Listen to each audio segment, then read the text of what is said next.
इस दिन इस समय के लिए जो परमेश्वर ने दिया। मेरे प्यारो, आइए आज के दिन के लिए मनन के लिए छोटी प्रार्थना करें। प्रभु यीशु मसीह के नाम से पिता, अपने वचनों की तरह बोल और बातचीत कीजिए ताकि आपको महिमा मिले और ये वचन समझ तेरी ओर से, यीशु के नाम से, आमीन। आज के मनन के लिए हम देखते हैं इफिसियों की पत्री उसका अध्याय 1 और हम लोग 15 आयत से आगे मनन करते हैं, प्रभु के वचन को देखते। पौलुस परमेश्वर का दास, एक अद्भुत दास हो गया जो परमेश्वर ने अपने दास के जीवन में अद्भुत रीति से काम किया। शाऊल जो पहले पौल नहीं था, पहले शाऊल था, उसके बाद में जो पौलुस बना, वो कितना अद्भुत, पढ़ा लिखा, सब कुछ, ज्ञानी ध्यानी सब कुछ था मेरे प्यारों। प्रभु यीशु मसीह के साथ प्रभु यीशु मसीह के चेले चलते थे, लेकिन ये यीशु मसीह के साथ नहीं चला। लेकिन ये जब प्रभु यीशु मसीह इस दुनिया से चल दिए, उसके बाद में ये बहुत कलीसिया को सताने वाला, मारना पीटने वाला और कलीसिया के ऊपर सताव लेकर आने वाला व्यक्ति था।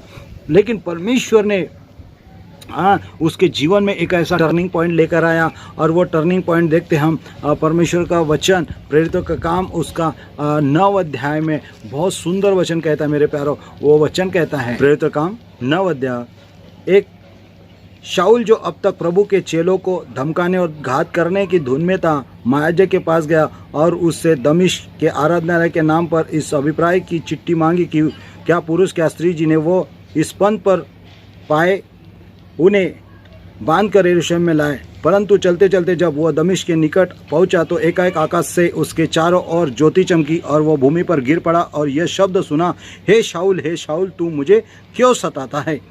उसने पूछा, हे प्रभु तू कौन है? उसने कहा, मैं यीशु हूँ जिसे तू सताता है। हालेलुया।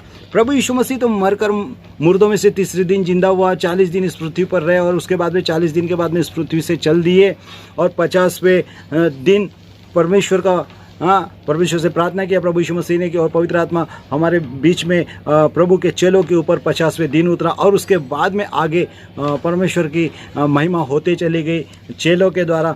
और उसी समय जो ऐसा व्यक्ति जो पौलुस, जो पहले शाऊल था, वो लोगों को सताता था, वो यीशु मसीह के पीछे जो चलता था उसको सताता, मारता पीटता था, चाहे लेडीज हो जेंट्स हो किसी के भी। लेकिन एक बार उसने राजा के पास से क्या लिया? अभिप्राय लिया। उसने चिट्ठी मांगी कि हम उस पंथ को, मतलब यीशु मसीह के ऊपर विश्वास करने वालों को क्या करें? मार डालेंगे। परंतु रास्ते से चलते चलते क्या हुआ? दमिश्क के रोड पर प्रभु यीशु मसीह ने उनको दर्शन, प्रेरितों का काम 9 अध्याय 3 वचन में लिखा है, परंतु चलते चलते वह दमिश्क के निकट पहुंचा तो एकाएक आकाश से उसके चारों ओर ज्योति चमकी और वो भूमि पर गिर पड़ा। यह शब्द सुना, हे शाऊल तू मुझे क्यों सताता? मतलब वो सताने के लिए जा रहा है, किसके? यीशु मसीह के लोगों को, प्रभु यीशु मसीह के लोगों को सताने के लिए जा रहा। और क्या हुआ? बड़ी ज्योति चमकी, और ये उसके ऊपर बड़ी जैसी ज्योति चमकी, और एक आवाज आई प्रकाश में से, हे शाऊल तू मुझे क्यों सताता? और इसने कहा, हे प्रभु तू कौन है? और यीशु मसीह जवाब देता 5वें में कि मैं यीशु। ध्यान से सुनेगा, प्रभु यीशु मसीह फिजिकली वहाँ नहीं थे, वो मुर्दों में से तीसरे दिन जिंदा होकर चल दिए थे। 40 दिन इस पृथ्वी के ऊपर रहे, लोगों को दर्शन दिया, लोगों से बातचीत किया, और 40वें दिन वो क्या हो गया? चले गए। लेकिन जब जो प्रभु यीशु मसीह के चेले थे और लोग प्रभु में बढ़ते जा रहे थे, उसके ऊपर जो व्यक्ति सताव कर रहा था, उस व्यक्ति के ऊपर प्रभु यीशु मसीह प्रकट हुए और बोला, हे शाऊल तू मुझे क्यों सताता है? ध्यान से सुनेगा, जो व्यक्ति प्रभु को, लोगों को सता रहा था, प्रभु को नहीं सता रहा था, प्रभु के लोगों को सता रहा था, और यीशु मसीह उसके सामने प्रकट हो गए ज्योति के रूप में, और डायरेक्ट एनकाउंटर उसका हुआ, आमना सामना हुआ यीशु मसीह के साथ। और यीशु मसीह ने डायरेक्ट कहा, हे शाऊल तू मुझे क्यों सताता है? हालेलुया। अगर आपको यीशु मसीह के नाम से कोई सता रहा है तो डरिए मत, वो आपको नहीं, आपके यीशु मसीह को सता रहा है। यहाँ पे कहता है मेरे प्यारो, यहाँ पे क्लियर कहता है, यीशु मसीह कहते, हे शाऊल तू मुझे क्यों सताता है? और जब शाऊल ने पूछा, हे प्रभु तू कौन है? और यीशु मसीह ने जवाब दिया कि मैं यीशु हूँ जिसे तू सताता है। Wow, wonder, amazing, hallelujah. वही व्यक्ति, जो व्यक्ति प्रभु यीशु मसीह को सता रहा था, वो व्यक्ति इफिसियों की पुस्तक अध्याय 1 उसके 15 आयत से आगे में लिखता है, वो उसी यीशु मसीह के बारे में, जिस यीशु मसीह के लोगों को सताता था, वही यीशु मसीह के लोगों को सताने वाला व्यक्ति यीशु मसीह की सेवा करने के लिए खड़ा कर दिया परमेश्वर ने। हालेलुया। कितनी अद्भुत अलौकिक बात है। और यहाँ पे जैसे लिखता है, वो हमको क्या सिखाता है? पौलुस, जो शाऊल पौलुस बन गया, और पौलुस हमको सिखाता है इस कारण मैं भी उस विश्वास का सुसमाचार जो तुम लोगों में प्रभु यीशु पर है और सब पवित्र लोगों पर प्रकट है। यीशु मसीह शाऊल के ऊपर प्रकट हो गया था ज्योति के रूप में, और जो यीशु मसीह वो ज्योति में से बात किया कि हे शाऊल तू मुझे क्यों सताता, ज्योति के रूप में पूछा। और इसने भी पूछा, हालेलुया, इसने पूछा हे प्रभु तू कौन है, और यीशु ने कहा मैं यीशु हूँ। वाह, जिसे तू सताता है वो उसी का नफरत करने वाला व्यक्ति वही परमेश्वर का सुसमाचार बांटने वाला हो गया, वही परमेश्वर की महिमा करने वाला हो गया। और ये कहता है 16 वचन में, तुम्हारे लिए धन्यवाद करना नहीं छोड़ता और अपनी प्रार्थनाओं में तुम्हें स्मरण किया करता हूँ कि हमारे प्रभु यीशु मसीह का परमेश्वर जो महिमा का पिता है तुम्हें अपनी पहचान में ज्ञान और प्रकाश की आत्मा दे। ध्यान से सुनेगा, जो व्यक्ति यीशु मसीह के लोगों को सताता, यही व्यक्ति क्या कर रहा, अब लोगों के लिए प्रार्थना कर रहा है। क्या प्रार्थना कर रहा है यहाँ पे कि मैं तुम्हारे लिए धन्यवाद करना नहीं छोड़ता। किसको बोल रहा है? आपसे और मुझसे बात कर रहा, मैं धन्यवाद करना नहीं छोड़ता। किससे? परमेश्वर से। अपनी प्रार्थनाओं में मैं याद करता हूँ किसको? हर एक मनुष्य को। जिस पृथ्वी पर है वो शाऊल जो पौलुस बन गया, वो पौलुस सबको याद कर रहा है। कहता है मैं अपनी प्रार्थना में तुम्हें याद करता हूँ कि हमारे प्रभु यीशु मसीह का परमेश्वर, ध्यान से सुनिए, हमारे प्रभु यीशु मसीह का परमेश्वर जो महिमा का पिता है तुम्हें अपनी पहचान में ज्ञान और प्रकाश की आत्मा दे। ज्ञान और प्रकाश की आत्मा दे, ज्ञान भी दे और प्रकाश की आत्मा दे। परमेश्वर का वचन कहता है मेरे ज्ञान के नहीं होने से मेरी प्रजा नाश हो रही।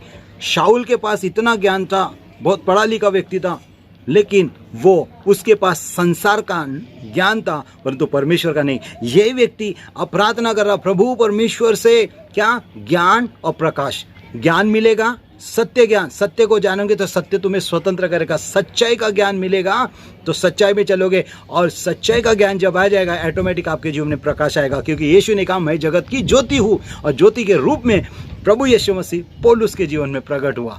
एनकाउंटर प्रकाश के द्वारा हुआ। हालेलुया। और यही प्रार्थना कर रहा। क्या प्रार्थना कर रहा? इसी पुस्तक 1 अध्याय 17 वचन कि हमारे प्रभु यीशु मसीह का परमेश्वर जो महिमा का पिता तुम्हें अपनी पहचान में ज्ञान और प्रकाश की आत्मा दे। कौन दे? परमेश्वर दे। ज्ञान और प्रकाश की आत्मा, ज्ञान और प्रकाश की आत्मा, प्रकाश वाली आत्मा, बुझी हुई आत्मा नहीं। आज मेरे लिए और आपके लिए उस दास ने प्रार्थना किया मेरे प्यारों। और परमेश्वर का वचन यहाँ पे कहता है 18 वचन, और तुम्हारे मन की आंखें ज्योतिर्मय हो कि तुम जान लो कि उसकी बुलाहट की आशा क्या है। किसने बुलाया? परमेश्वर ने बुलाया। परमेश्वर ने बुलाया। ये परमेश्वर का विरोध करने वाले व्यक्ति को ही परमेश्वर ने क्या कर दिया? बुला लिया यीशु मसीह के नाम से। और बुलाने के बाद क्या कहता है? तुम उसकी बुलाहट की आशा क्या है। आपको परमेश्वर बुलाता है क्योंकि परमेश्वर आपके जीवन में अपनी आशा देना चाहता है। उसकी बुलाहट की आशा क्या है? ध्यान से सुनेगा, पवित्र लोगों में उसकी मिरास की महिमा का धन कैसा है। आपको धन देना चाहता है। कौन सा? सोना चांदी हीरा मोती यहाँ का नहीं। वो धन, आप धनी हो जाओगे सच्चाई को जानकर। अंधकार से आप उजाले में आकर आप देखेंगे कि सही में जो शाऊल जब था अंधकार में, लेकिन उसके ऊपर प्रकाश की आत्मा आई, ज्ञान की आत्मा आई, उसका जीवन बदल गया और उसकी मन की आंखें ज्योतिर्मय हो गई। मेरे प्यारों, मन की आंखें ज्योतिर्मय हो गई। और मन की आंखें ज्योतिर्मय होने के बाद वो समझ पाया कि मैं अंधकार में था, अब मैं ज्योति में हूँ। और बहुत सुंदर आयत कहता है इफिसी की पत्री 1 अध्याय उसका 19 वचन, और उसकी सामर्थ, मतलब परमेश्वर की सामर्थ हम में जो विश्वास करते कितनी महान है, उसकी शक्ति के प्रभाव के उस कार्य के अनुसार। जो विश्वास करते हैं परमेश्वर की महान सामर्थ क्या करती है? काम करती है। बोलो काम करती है। परमेश्वर का वचन जो हम पढ़ते हैं इफिसियों 1 अध्याय 19, और उसकी सामर्थ हम में जो विश्वास करते कितनी महान है, उसकी शक्ति के प्रभाव के उस कार्य के अनुसार।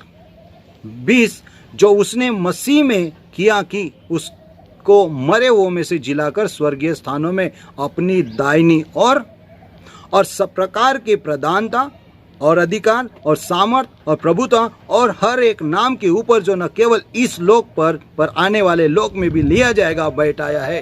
हालेलुया। इफिसियों 1 अध्याय 19 हम पढ़ते हैं, और उसकी सामर्थ हम में जो विश्वास करते। ध्यान से सुने, अगर आप प्रभु यीशु मसीह पर विश्वास करते तो उसकी सामर्थ आप में जो महान है आपके जीवन में अद्भुत रीति से काम करेंगे। शाऊल कहाँ था? अंधकार में था। एफिसी की पत्री 1 अध्याय 19 आयत कहता है, और उसकी सामर्थ हम में जो विश्वास करते, परमेश्वर की सामर्थ जो विश्वास करते हैं यीशु मसीह के ऊपर, परमेश्वर की सामर्थ आपके जीवन में काम करती है। क्योंकि परमेश्वर का वचन कहता है कितनी महान है उसकी शक्ति के प्रभाव के उस कार्य के अनुसार जो उसने मसीह में किया, उसको मरे हुओं में से जिलाकर स्वर्गीय स्थानों में अपनी दाहिनी ओर सब प्रकार की प्रधान अधिकारी और सामर्थ और प्रभुता और हर एक नाम के ऊपर जो न केवल इस लोक पर आने वाले लोक में भी लिया जाएगा बैठाया, और सब कुछ उसके पांव तले कर दिया, और उसे सब वस्तुओं पर शिरोमणि ठहराकर कलीसिया को दे दिया। यह उसकी देह और उसकी परिपूर्णता है जो सब में सब कुछ पूर्ण करता है। कलीसिया मतलब क्या है? वो बिल्डिंग नहीं है जो बड़ी बड़ी दिखती है। कलीसिया मतलब परमेश्वर का भवन, परमेश्वर का मंदिर, और परमेश्वर का भवन और मंदिर कौन है? परमेश्वर का भवन और मंदिर आप है। इसलिए 1 कुरिन्थी 3 अध्याय 16 वचन में कहता है, क्या तुम नहीं जानते तुम परमेश्वर का मंदिर और परमेश्वर का आत्मा तुम्हें वास करता है? तो परमेश्वर की महिमा कहाँ वास करती है? आपके शरीर रूपी मंदिर में मेरे प्यारो। इसीलिए कहता है उसकी सामर्थ हम में जो विश्वास करते कितनी महान है। मतलब जो मसीह में विश्वास करते हैं, परमेश्वर के ऊपर विश्वास करते हैं, उसके अंदर में परमेश्वर की सामर्थ जो महान है वो काम करती है। कहाँ काम करती है? वहाँ पे लिखा है सब प्रकार की प्रधानता, अधिकार, सामर्थ, प्रभुता, हर एक नाम के ऊपर ध्यान से सुनेगा। आपका नाम चाहे कोई भी क्यों ना हो, चाहे गाँव का हो, शहर का हो, कहीं का भी हो मेरे प्यारो, हर एक नाम के ऊपर जो ना केवल इस लोक पर आने वाले लोक में भी लिया जाएगा बैठाया। मतलब यीशु मसीह कल भी था, आज भी है और युगान युग उस यीशु मसीह कहाँ बैठा है? स्वर्ग में परमेश्वर पिता के दाहिनी ओर बैठा है। और यहाँ पे कहता है सब कुछ यीशु मसीह के पाँव के तले कर दिया, और उसे सब वस्तुओं पर शिरोमणि ठहरा कर कलीसिया को दे दिया। मतलब किसको? आज कलीसिया को यीशु मसीह दे दिया परमेश्वर ने। वो कलीसिया को ने आप और मैं, मेरे लिए यीशु मसीह दे दिया गया। इसलिए परमेश्वर का वचन कहता है यूहन्ना 3 अध्याय 16 वचन, क्योंकि परमेश्वर ने जगत से ऐसा प्रेम रखा, अपना एकलौता पुत्र दे दिया। किसको दे दिया? आपको और मुझे, मेरे लिए दे दिया। ये कलीसिया को, इस शरीर के लिए दे दिया, इस प्राण और के लिए दे दिया, ताकि जो कोई प्रभु यीशु मसीह पर विश्वास करे वो नाश ना हो परंतु अनंत जीवन पाए। आप बचाए जाए। सारे प्रधानता यीशु मसीह के अधीन है। और कहता है सब कुछ यीशु मसीह के पाँव के तले कर दिया, और उसे सब वस्तु पर शिरोमणि ठहरा कर कलीसिया को दे दिया। ये उसकी देह मतलब ये कलीसिया, ये शरीर किसका? यीशु मसीह का देह, शरीर यीशु मसीह को दे दिया जाए। क्योंकि परमेश्वर का वचन आगे में कहता है ये उसकी देह और उसी की परिपूर्णता। किसकी? परमेश्वर की परिपूर्णता है जो सब में सब कुछ पूर्ण करता है। सब में सब कुछ पूर्ण करता है। सब में सब कुछ पूर्ण करता है। एक वचन को मैं आपके सामने रखना चाहता हूँ और इस वचन के द्वारा हम आशीष लेंगे।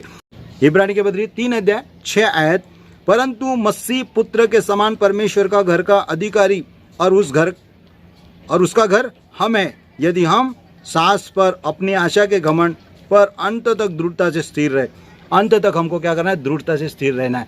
क्योंकि शाऊल अंधकार में था, शाऊल का उद्धार नहीं हुआ था, लेकिन यीशु मसीह के लोगों को जब सताता था, परमेश्वर स्वयं प्रभु यीशु मसीह उसके ऊपर ज्योति के रूप में प्रकट हुए, जो स्वयं यीशु मसीह ज्योति है।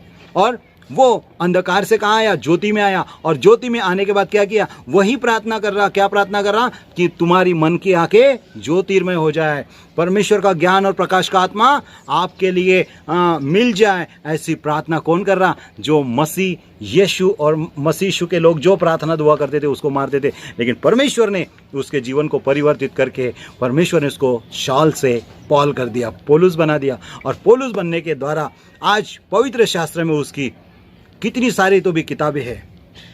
मतलब 13 पत्रियां पौलुस के द्वारा लिख कर दिया कि परमेश्वर जिसने मुझे चुना, मैं कैसा था, मेरा जीवन कैसा था प्रभु यीशु मसीह में आने के पहले, जब आ गया तो परमेश्वर कैसा है। परमेश्वर की बातों में बहुत सारी चीज़ें, परमेश्वर की बातों को लेकर परमेश्वर का प्रकाशन को लेकर उसने आपको और मुझे बताया है। हालेलुया। तो परमेश्वर हमें अंधकार से ज्योति की ओर लेकर जाता है। प्रभु आपको इस वचन से आशीष। आइए हम प्रार्थना करें। प्रभु परमेश्वर, ये वचन हमें सबको अंधकार से ज्योति की ओर लेकर जाने के लिए अनुग्रह मांगते, दया मांगते। प्रभु हर प्रकार का दुष्ट शक्ति को हम दूर करते हैं। प्रभु जी, पिता पुत्र पवित्र आत्मा आपको अनुग्रह मांगते। पवित्र पिता, आप सब कुछ कर सकते हैं आपकी आत्मा के द्वारा, क्योंकि इस घर का अधिकारी यीशु मसीह बोलने वाला पिता का आत्मा है। इसलिए आप सब कुछ दूर कर सकते प्रभु परमेश्वर पिता। धन्यवाद, जो सामर्थ आप देते उसमें सब कुछ हो सकता है प्रभु जी। हम धन्यवाद देते प्रभु, आपके लोगों को यीशु मसीह के नाम से आशीषित करते हैं और आपके लोग भी अंधकार से ज्योति की ओर जाए। जैसे आपने शाऊल को पौल बनाया प्रभु, आपके लोगों को भी अंधकार से ज्योति की ओर लेकर आइए ताकि महिमा आपको मिले और आपके लोग बचाए जाए। मसीह यीशु के नाम से प्रार्थना मांगते पिता, आमीन।